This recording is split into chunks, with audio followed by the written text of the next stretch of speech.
Okay, whoa. You gotta bring that shit back. It's good to have you with us. What's up, everybody? I'm back with another video bright and early this morning because I stayed up all night listening to Tory Lanez's new album.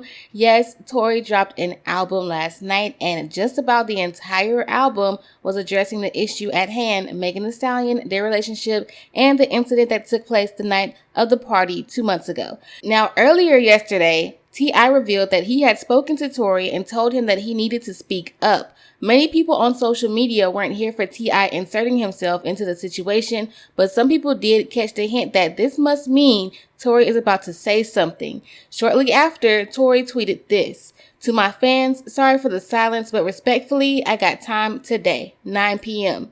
And a lot of people sat up and waited for Tory to go live, but it was apparent to me that Tory was going to drop a song rather than go live. Because after all, it was a Thursday, and Thursday night is when most artists drop a record or an album. And Tory Lanez came through and just dropped a whole entire album. The album has 17 total tracks, and I sat and listened to every single track closely, put it on rewind, read the lyrics as I was listening, did the whole thing, so you don't have to if you don't want to. Because let's be real, a lot of people don't even want to give Tory the time of day. I was able to put together a story with his lyrics, so make sure you got you something to snack on, something to drink, because we're about to get into it. So Tory says that he met up with Megan at a mall in Houston, and that's how all this started, with them talking, their relationship, all that. The way he describes their relations is more like a relationship rather than just two friends who casually have sex. Like, yes, they casually had sex, but it seems like he had a lot of feelings for her.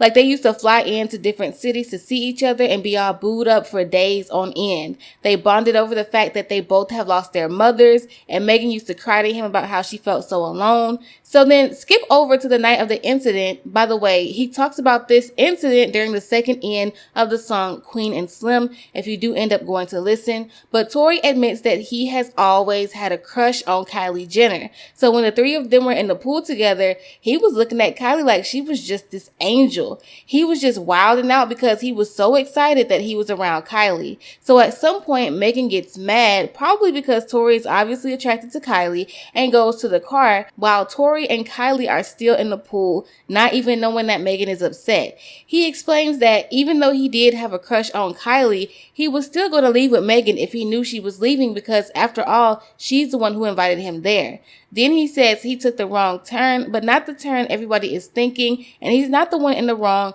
but Megan was too drunk to see it. Now, pause right there for me.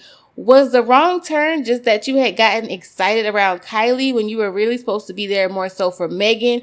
Or was that like a play on words? Or is there a part being left out? Like, what is that? But anyways, he also refers to someone as Megan's best friend, which he never actually says this person's name, but Megan's best friend since 13 years old is or was Kelsey, and she was there that night. Remember, in the car, it was Megan, Kelsey, Tory, and the security guard. So she was there. But he never actually says her name, so I can't say that he was in fact talking about her.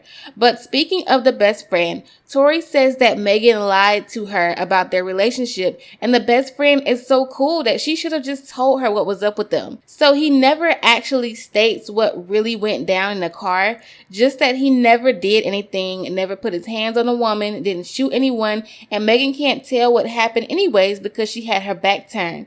And even though what happened, she still got back in the car with him. But when the authorities came, allegedly some weird stuff was going on with the witness, and Megan ended up lying on the affidavit. He says that while people were saying free Tory, he was actually in Miami with a new girl. He got out on bond, but still faces 8 years and cannot go into detail about that night because it's an open case, and he refuses to just tell it all for clicks, views, and likes because he has a child and other people to think about at the end of the day. But with all this going on, he had hoped that Megan would call him, but she allegedly, according to him, just has so many people in her ear telling her to lie, as well as people from Roc Nation who are calling and threatening him. He's putting it out there as if he's just this innocent dude who's heartbroken over this whole situation. So that's basically what the album said. That's the story that I was able to put together from the lyrics. The very first song, however, in particular, starts the album off very strong and has quite a few lines in it. So I will read you a few lyrics off that first record. So this first track is called Money Over Fallouts, and there were a lot of lines that caught my attention. It first started off with, "They rather see me in the cell," like how he posted out with $30,000 bail. "Making people trying to frame me for a shooting, but them boys ain't clean enough. I see how they teaming up, watching, and I'm calculating. Gotta keep it quiet. I can't jeopardize the outcome waiting. Can't cry now cause I'ma laugh later." Girl, you had the nerve to write that statement on an affidavit, knowing I ain't do it, but I'm coming at my truest, trying to keep that 200 with you, shorty. I can't prove it, but those people in your ear, they the true ones that I fear. They really got you thinking Tory Lanez would do you in for real. Don't forget you was my bitch. I held it down, I kept it real. I would never paint no fake picture of you just for some meals. And the real estate dudes hating took me off that application. But when they took that from me, they really took that from my baby. And even though I got the payment, these real estate dudes still hating because he watching me all on the news, but I ain't charged with no cases.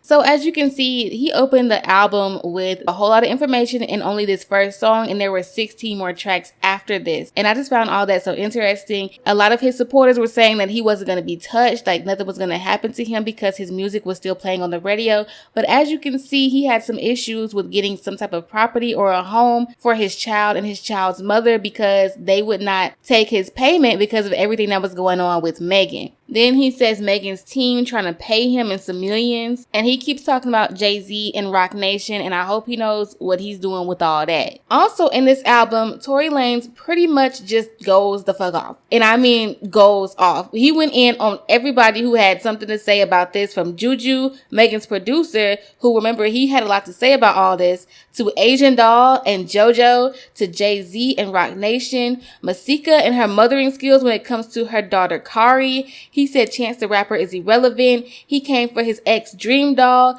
J.R. Smith, and he spoke about Kehlani too. Although he didn't go in on Kehlani like he did the other people, he expressed how he was hurt that she reacted how she did, taking him off their song because they were friends who used to talk on the phone, and he held her baby when she was just a newborn, and he just didn't expect that from her. And that wasn't all. He name dropped even more people like Cash Page. Like, he just let everybody have it. Now, if it was just a couple people, I would go into detail on this video about why he went in on those people and what happened, like the backstory. But there's just so many names that came out of his mouth. I'm sure he would get reactions and responses throughout the day, so I will do a separate video on that later.